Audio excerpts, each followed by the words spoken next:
No one said it out loud. They didn't have to. When Lieutenant Claire Morgan stepped into the team room for the first time, the air changed in a way that couldn't be written into any report. Conversations slowed. Eyes lifted. Then, just as quickly, looked away. She felt it immediately. Not hostility. Something colder. Doubt. The team room belonged to Gold Squadron, a legendary Navy SEAL unit that had survived wars most people only knew by dates on memorial walls. The walls were lined with photos, some official, some not. Faces blurred by time. Names scratched into plaques without stories attached. This was not a place that welcomed change. Claire adjusted the strap of her pack and stood where she'd been told to stand, back straight, hands relaxed, expression neutral. She wore the same uniform as everyone else. The same boots. The same patch. But none of that mattered. She was new. And she was a woman. Senior Chief Tom Grinder, Walsh leaned against the table, arms crossed, eyes hard. He had the kind of posture that came from decades of gravity and consequence. Next to him sat Mason Brick, hale, thick-necked, scarred, cleaning his rifle with slow, deliberate movements. Brick didn't look up. Someone in the back muttered, barely audible, "This is a joke, right?" Claire heard it. She didn't react. Commander Ethan Cross, the team leader, stepped forward. He was calm in the way only men who had already seen the worst could be. "This is Lieutenant Morgan," he said. "She's joining us effective immediately." No applause. No welcome. Just silence. Cross continued, unfazed. "She passed selection. She passed the pipeline. Same standards. Same evaluations." Brick finally looked up. He studied Claire the way you studied a piece of gear you didn't trust yet, checking seams, weight, weaknesses. "Selection doesn't mean combat," he said flatly. Claire met his eyes. "No," she replied. "But it means I didn't quit." A few heads turned. Not impressed. Not angry. Just curious enough to be dangerous. Grinder pushed off the table. "Where'd they train you?" "Virginia," Claire said. "Then Arizona. Then the coast." Grinder snorted. "Desert and water. Cute." Claire didn't smile. It was enough. A pause. Cross cut in. "That's enough. Gear up. We move in 20. The meeting dissolved. Chairs scraped. Weapons were slung. Conversations resumed as if Claire hadn't been there at all. She stood alone for a moment longer. Then she moved. Training started the next morning. Not the scheduled kind. The real kind. It began before sunrise, when Claire stepped onto the range and found the entire team already there, loaded, ready, watching. Brick stood by the targets. "Morning, Lieutenant," he said without warmth. "We're running drills." Claire nodded. "Good." Grinder tossed her a rifle. She caught it cleanly. "Standard qual," he said. "Same as us." Claire checked the weapon. Weight, balance, optics. Calm. Familiar. The first drill was speed. She wasn't the fastest. The second was accuracy. She wasn't the best. The third was stress. That's where she started closing the gap. Under pressure, Claire didn't rush. She didn't panic. Her breathing slowed when others sped up. Her shots grouped tighter when her hands should have been shaking. Brick noticed. He didn't say anything. By noon, sweat soaked her shirt. Her shoulders burned. Her hands were raw. No one told her to stop. By evening, they moved to hand-to-hand drills. Claire was thrown to the mat twice in the first minute. She got up both times. She learned fast. Angles, leverage, timing. She didn't try to overpower men twice her mass. She redirected them. Used balance against force. When Grinder finally knocked her down hard enough to rattle her teeth, she lay there for half a second. Then she rolled, stood, and nodded. "Again," she said. Grinder's eyebrow twitched. That night, Claire sat alone in the barracks, cleaning her gear. Her body ached in ways she hadn't felt even in training. Not because the work was harder, but because the message was clear. You don't belong here. She thought about quitting. Not seriously, but the thought existed. And that mattered. Claire exhaled slowly and pushed it away. She didn't come here to be liked. She came here to be useful. The mission came 2 weeks later. Not a big one. Not a headline operation. Just a routine insertion into a hostile region where a local militia had taken control of a mountain pass. Intel was thin. Terrain was bad. Weather worse. The kind of mission that killed people quietly. Cross briefed the team. We go in light. Observe. Disrupt if needed. Extract clean. Brick glanced at Claire. And the rookie? She's with me. Cross said. Brick frowned. That's a mistake. Cross didn't blink. It's my mistake to make. Claire didn't react. She was too busy memorizing the map.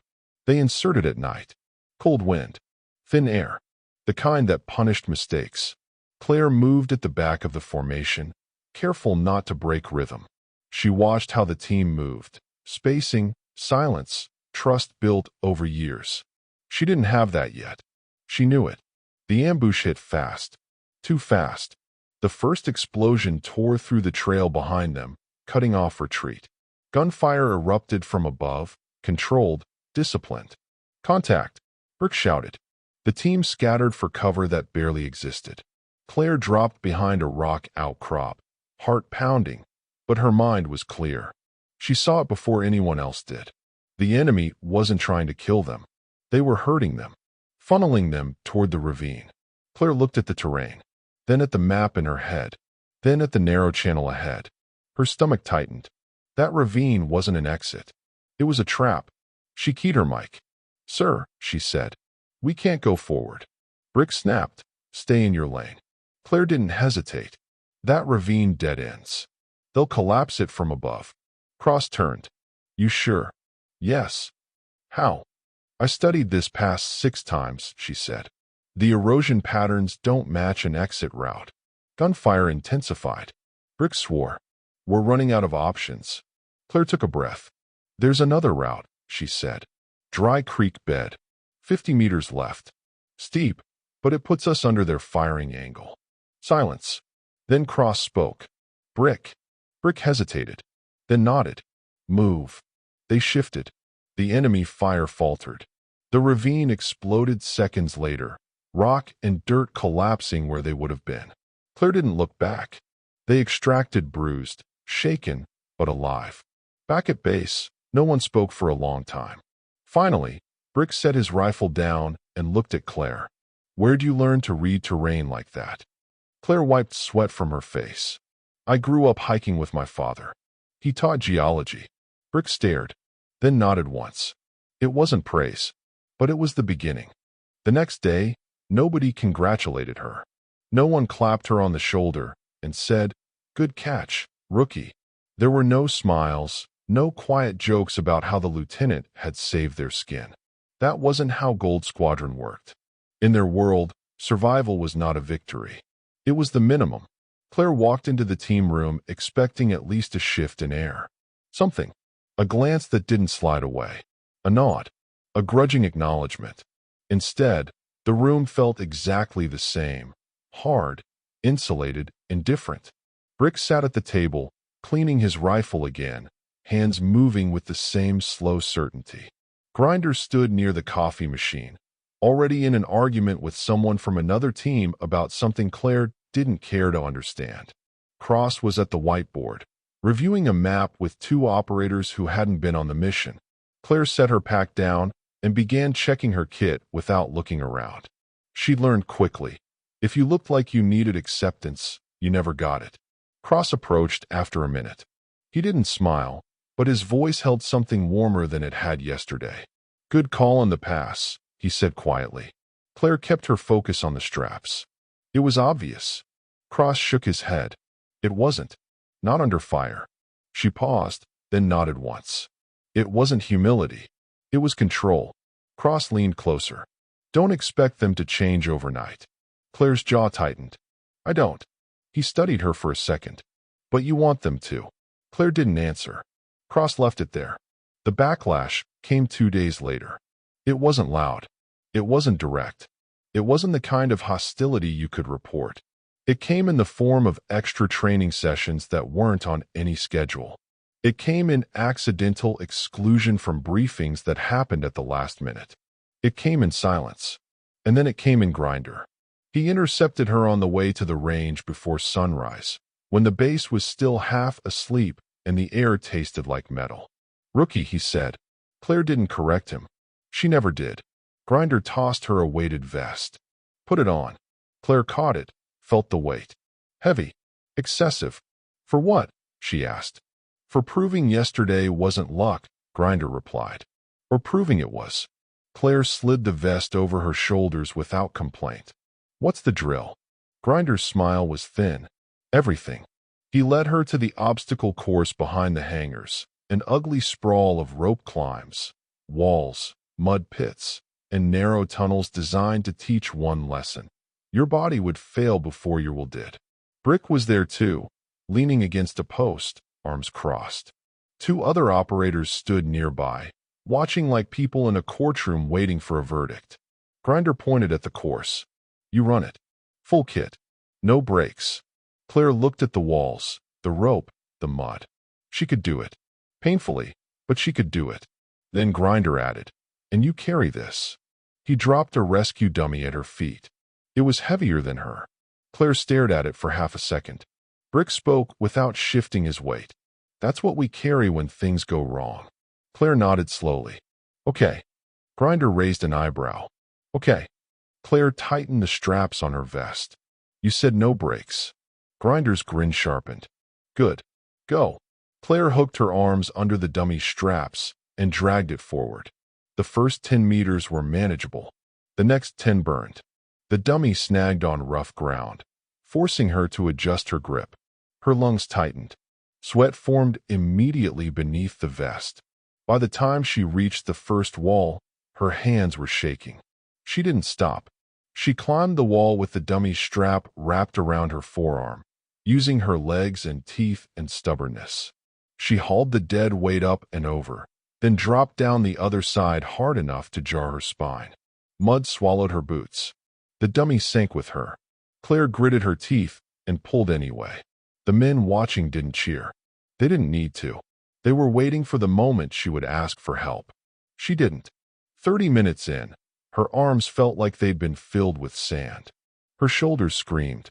The dummy's straps cut into her palms. Brick finally stepped closer, his voice low. "You can quit," he said. Claire didn't look at him. "No." Brick's jaw tightened.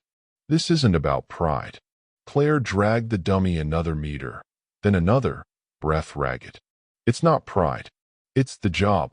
Brick watched her for a long beat, then stepped back. Grinder didn't stop the drill when she fell. She fell twice. The third time, she hit the ground hard enough that the world flashed white. Her vision blurred. Her stomach rolled. She lay there for 1 second too long. Grinder crouched beside her, voice calm and cruel. "You done?" Claire forced her eyes open. "No." Grinder leaned in. "Then get up." Claire rolled onto her side, coughed mud and dust, and stood. She finished the course. Not fast, not clean, but finished. When she dropped the dummy at the end, her hands were bleeding. Her chest heaved. Sweat and mud made her look like something that had crawled out of the earth. Brick stared at her. Grinder stood, expression unreadable. Then Grinder spoke, loud enough for the others. "She doesn't quit."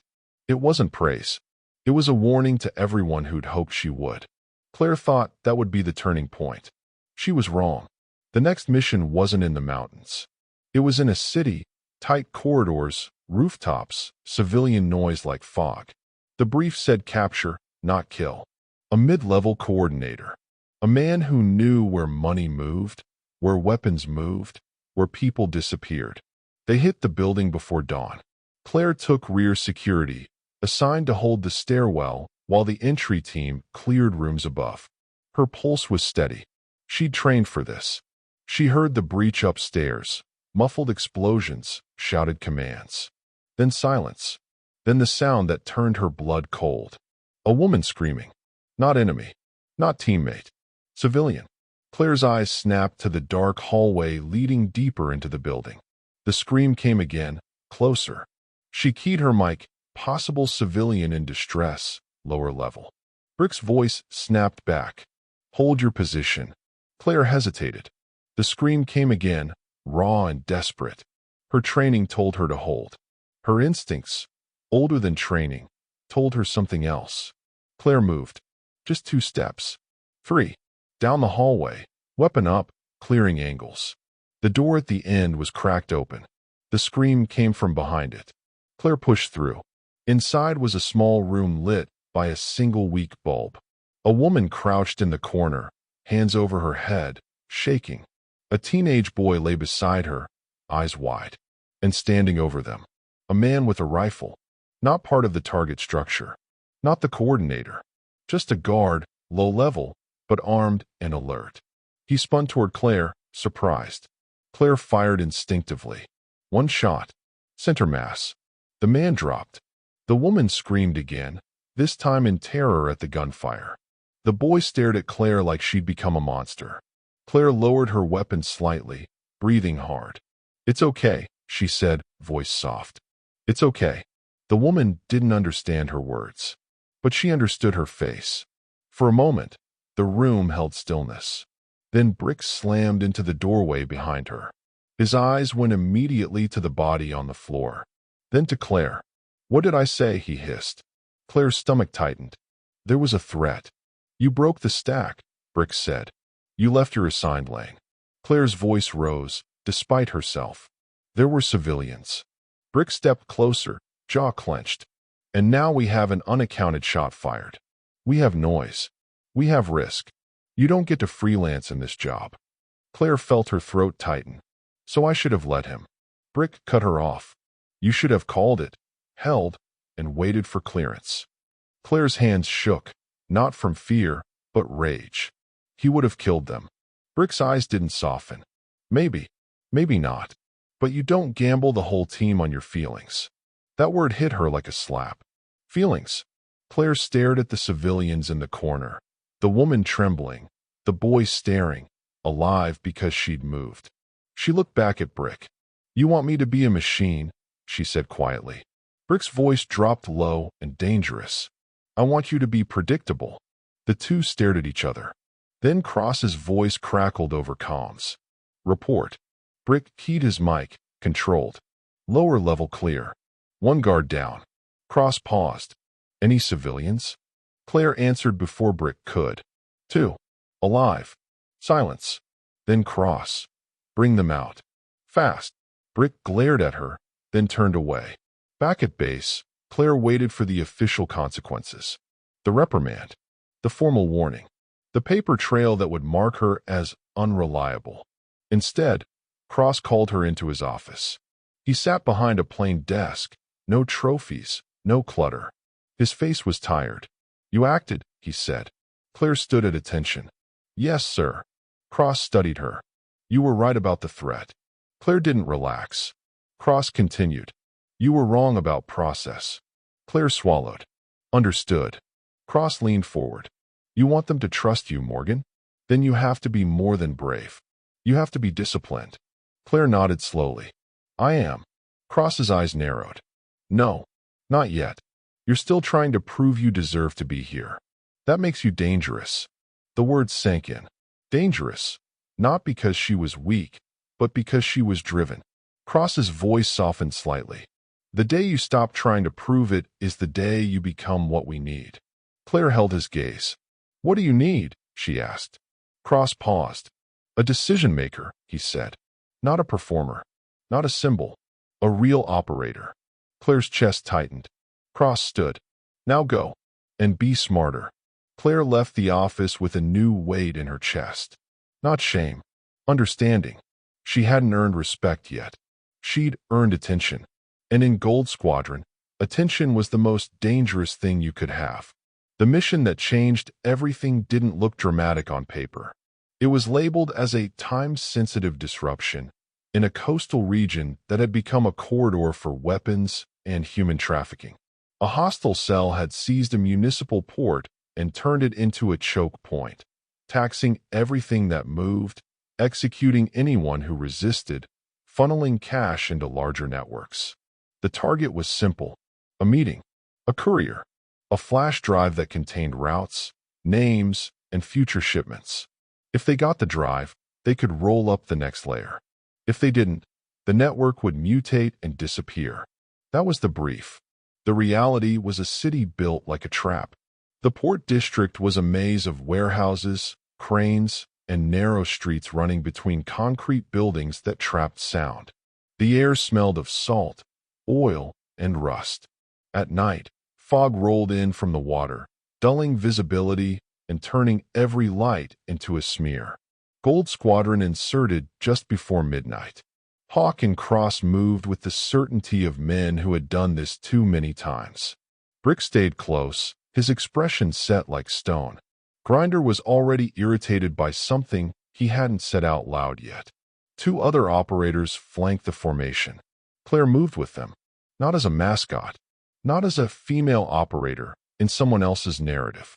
As a SEAL, she carried a compact tablet in her kit, not for comfort, but for work. Blueprints, tide charts, thermal overlays, drone snapshots.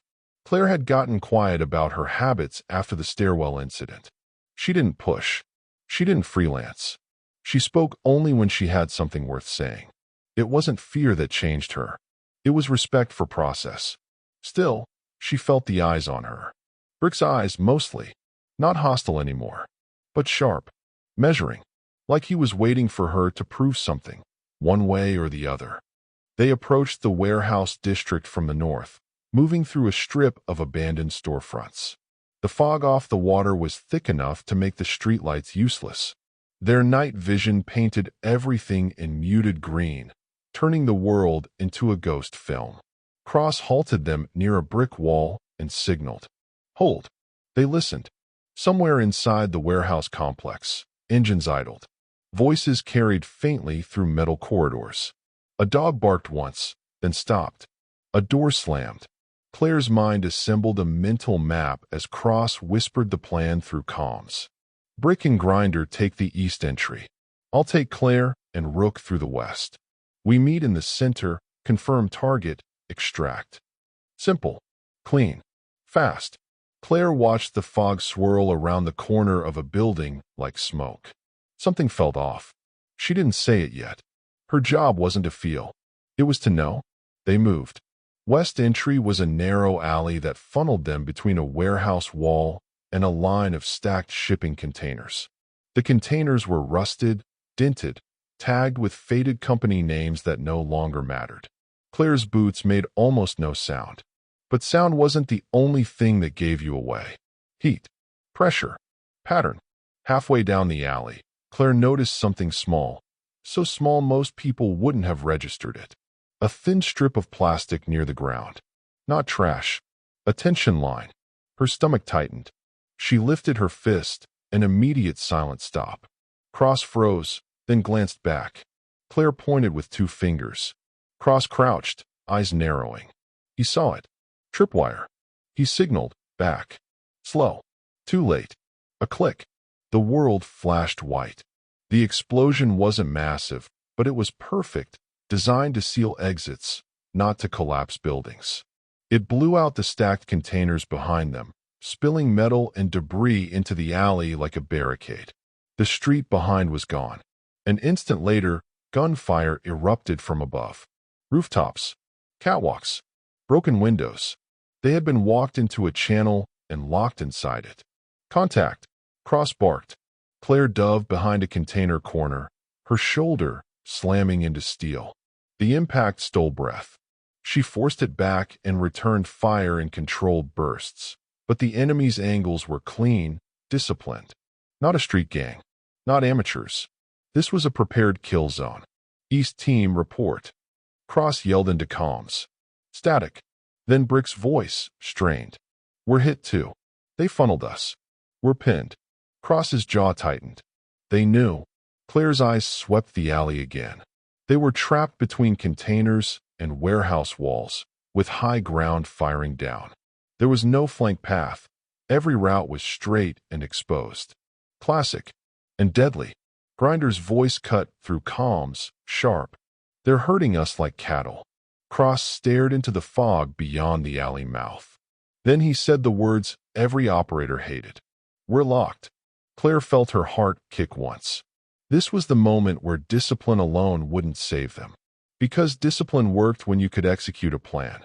When the plan was removed, you needed something else. An exit the enemy hadn't seen. Claire's mind did not panic. It searched. She glanced upward. A crane loomed above the warehouse, its long arm extending out into fog like a skeletal finger. Beneath it ran a narrow maintenance walkway, metal grating, rusted, partially collapsed in places. Not designed for movement. Not covered by enemy fire, yet, because they didn't think anyone would go up. Up was risky. Up was loud. Up was exposure. But up was also the only direction the enemy hadn't sealed. Claire keyed her mic. "Cross," she said. Cross didn't look at her. He was too busy firing short bursts to keep heads down. "Talk." Claire's voice was calm. "We can go vertical." Brick's voice snapped through comms from the east side. "What?" Claire ignored him. "Crane walkway. Maintenance ladder inside the warehouse wall. It leads to roof access." Cross hesitated for 1/2 second, just long enough to be dangerous. Then he asked, "You sure?" Claire's eyes flicked to the wall on their right, concrete, with a metal service door. Above it, a faint shadow line where a ladder would be anchored. "Yes," she said. "I studied this port layout. It's in the blueprint." Cross's breath steadied. "Rook," he said, "can you get that door?" Rook was already moving, heavy and controlled. He slammed into the service door, shoulder first.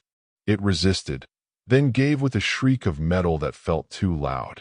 Enemy fire shifted immediately toward the noise. Claire fired 2 quick bursts upward, forcing heads down. "Move!" Cross shouted. They surged into the warehouse. Inside, the air smelled of diesel and old fish. The ceiling was high, beams cutting through fog that seeped in from broken panels. Crates and pallets formed a maze. They didn't have time to clear. They had time to survive. Claire spotted the maintenance ladder exactly where she'd expected, bolted to a pillar near the back, leading up to the catwalk. Brick's voice was still in comms, harsh. "That ladder's a death funnel." Claire's reply was cold. "So is the alley." Cross didn't argue. He signaled for climb. Rook went first, body massive against the ladder. Cross followed. Claire climbed third, her boots clanging on metal rungs despite her best efforts. She could feel enemy fire tracking, bullets punching into the warehouse walls. Grinder came up behind her. Above, the catwalk groaned under their weight. It wasn't meant for 6 operators in full kit. It held anyway.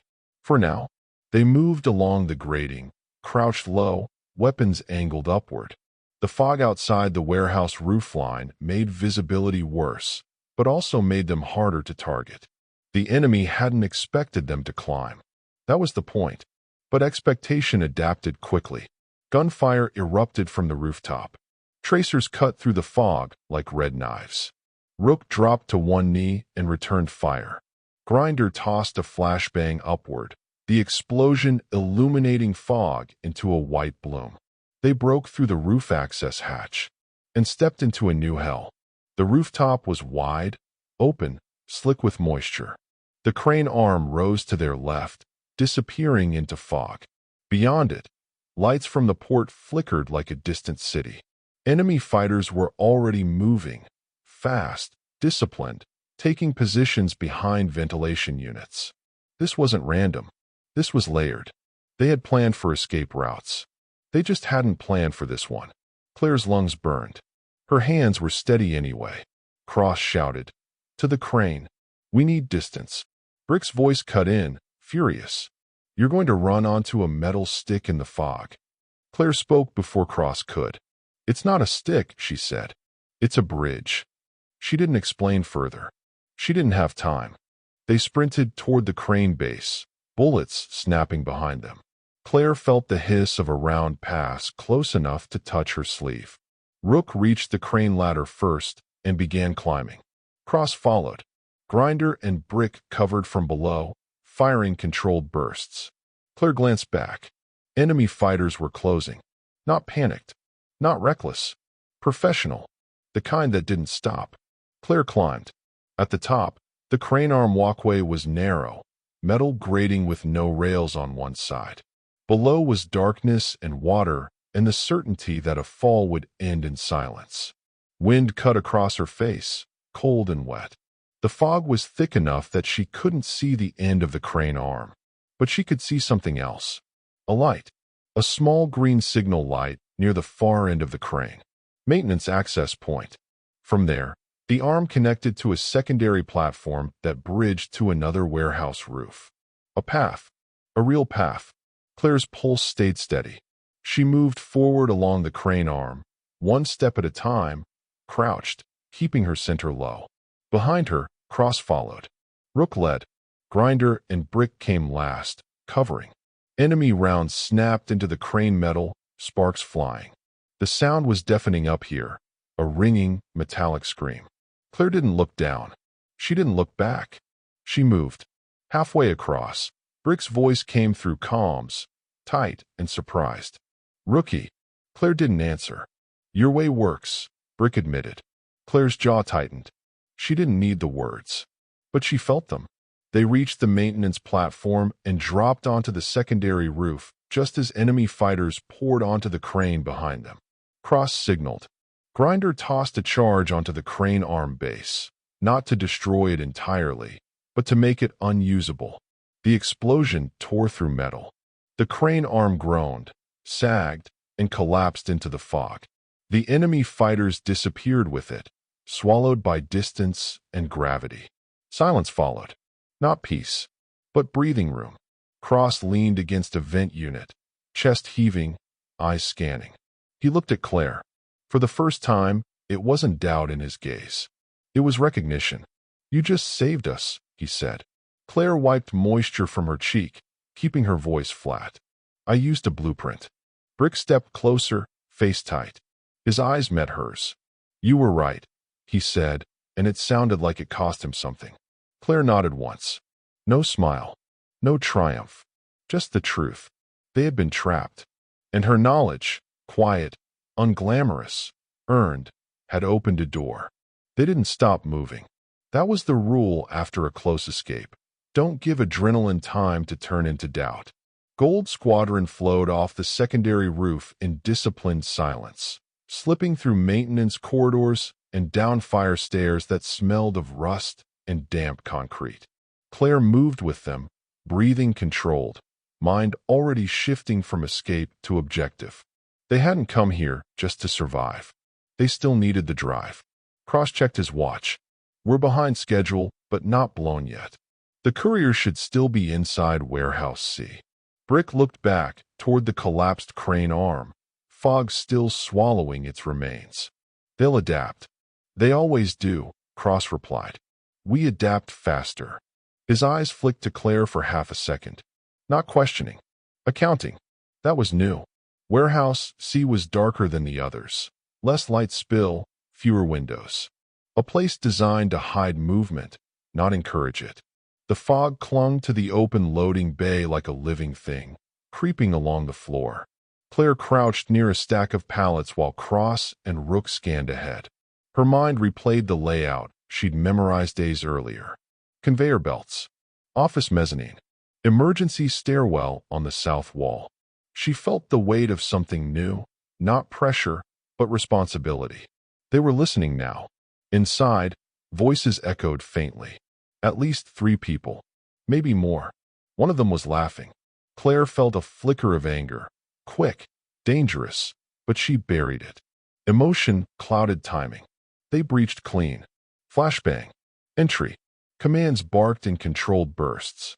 2 men went down immediately, one tackled, one stunned. The third bolted toward the mezzanine stairs. Brick moved to pursue, and froze. The stairwell detonated. Not an explosion, just smoke, thick and fast, flooding the upper level. Someone had triggered a suppression system designed to blind and separate.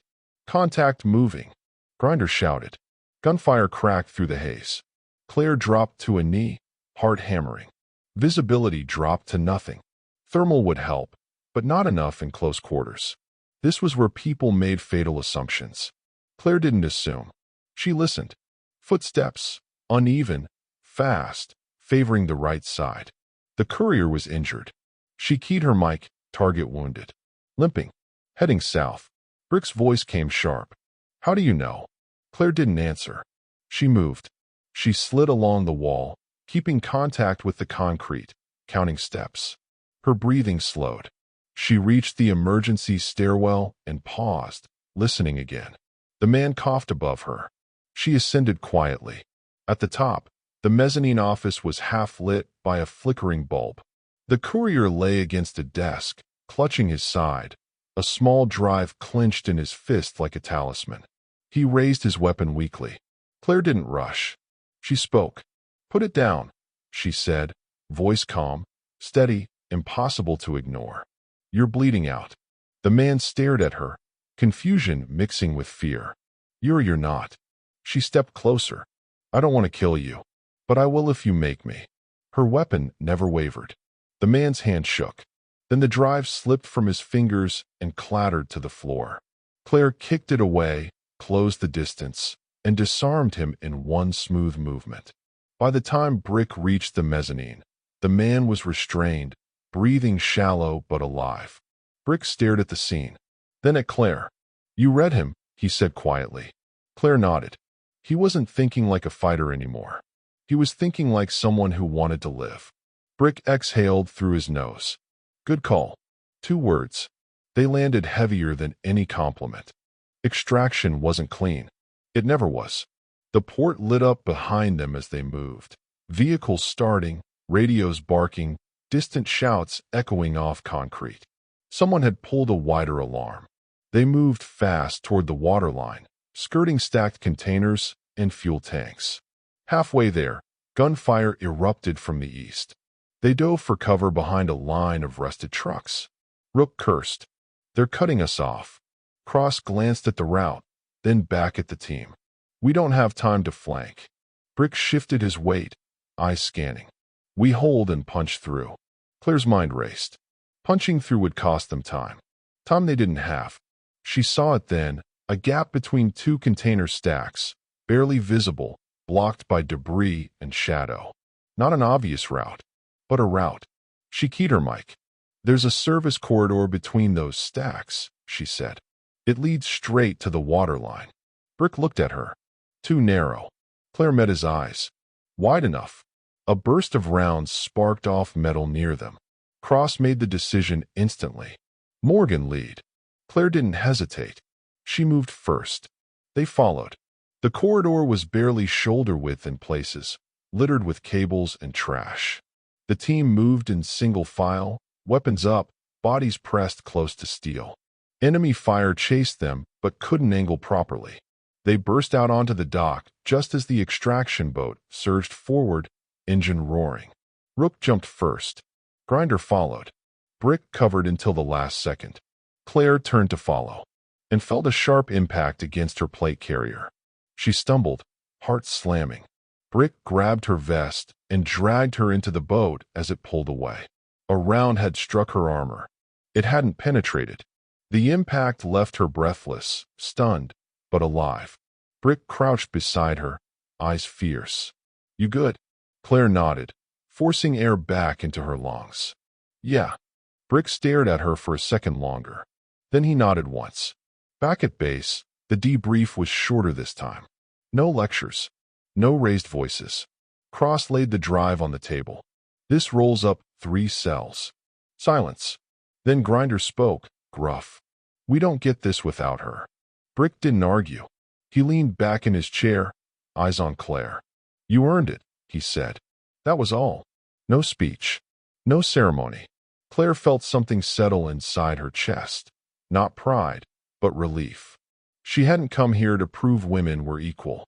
She'd come to prove she belonged. And now, she did. Later that night, Claire stood alone outside the barracks, the sea air cool against her face.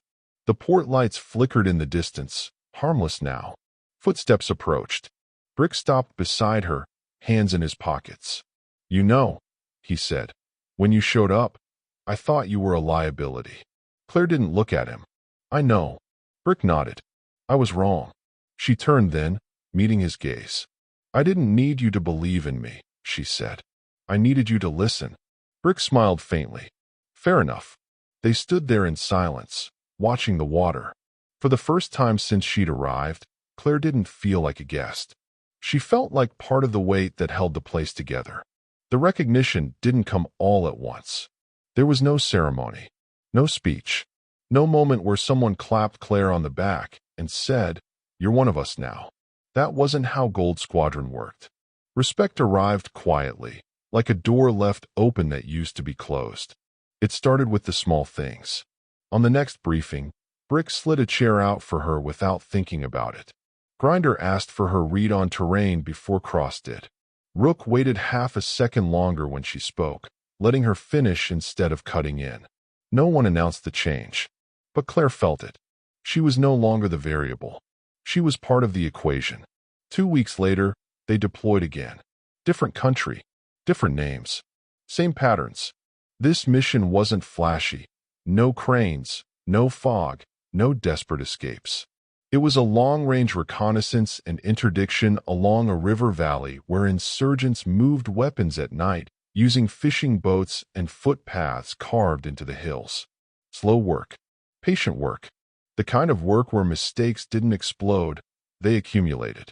Claire moved with the team through tall grass and damp soil, senses tuned to the smallest inconsistencies. She wasn't trying to impress anyone anymore. She didn't have to. When she spoke, it was because something mattered.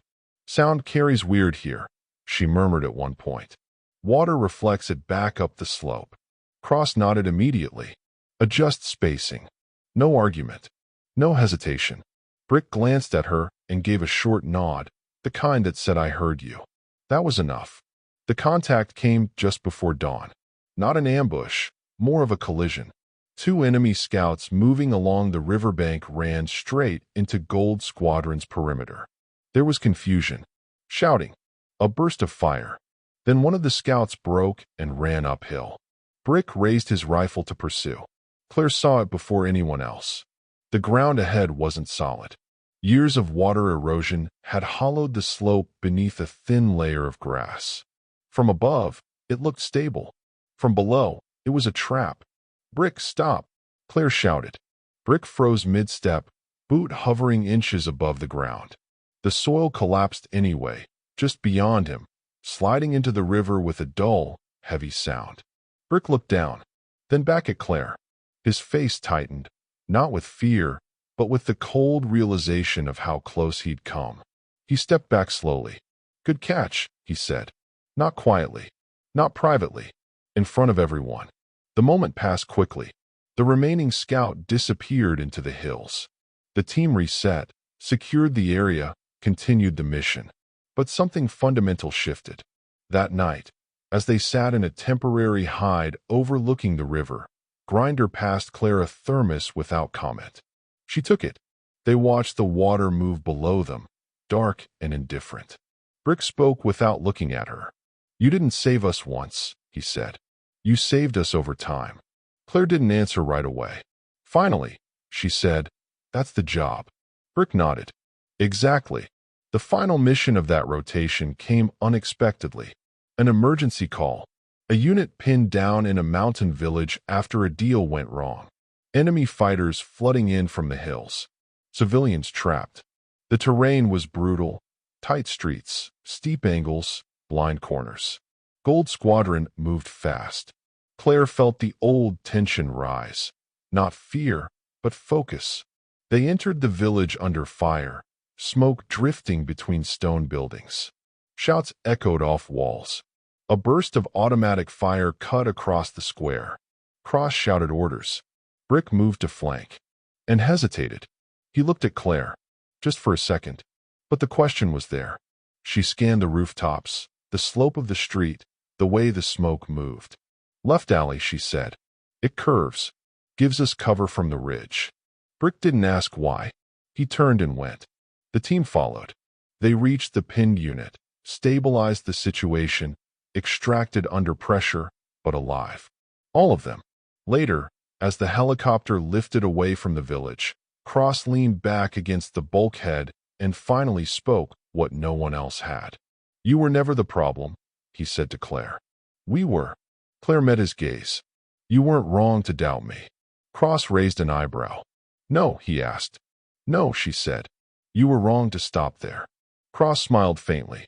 Back at base, on the last night before rotation ended, the team gathered outside. No formal gathering, just shared space. Someone grilled meat over a small fire.